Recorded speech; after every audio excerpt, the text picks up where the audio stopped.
ఇప్పుడు నేను దీపం పెట్టాని, ఇదే అఖండ దీపం. అదిగో అక్కడ గొల్ల మండపం తర్వాత కనపడుతుందే, అదే మహాద్వారం. అది దాటితే ధ్వజస్తంభం, వెండి వాకిలి. అవి రెండూ దాటి ఆనంద నిలయంలోకెళ్లి అలా గర్భగుడిలోకి చూస్తే బంగారు కిరీటంతో, నుదుటి మీద కర్పూరంతో దిద్దిన మందపాటి రెండు నామాల మధ్యన కుంకుమ పువ్వుతో చేసిన కస్తూరి తిలకంతో ఆయన మొహం కనిపిస్తుంది. అంతే, అక్కడే ఆయనకు కంప్లీట్ గా సరెండర్ అయిపోతావు.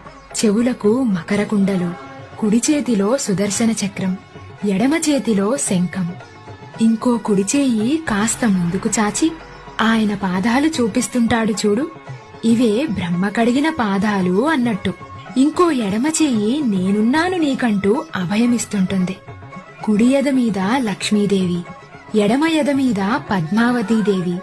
ఆయన రెండు భుజాల మీద నాగభరణాలున్న ఆ పెద్దాయనను చూడగానే ఒక్కసారిగా కళ్లలో నీళ్లు, నరాల్లో ఉత్తేజం, ఒంట్లో ధైర్యం, ఎదలో హాయి వచ్చేస్తాయి. అలా దర్శనమయ్యాక బయటకొచ్చి కాసేపు మూసేసిన వైకుంఠ ద్వారాన్ని చూస్తూ ఆయన్ని తలుస్తూ కూర్చుంటే ఆ అనుభూతే వేరు. దీన్ని మించిన స్వర్గం ఇంకెక్కడా ఉండదు. భూలోక స్వర్గం చూపిస్తావా అని అడిగావు కదా, ఇదిగో ఇదే ఆ స్వర్గం.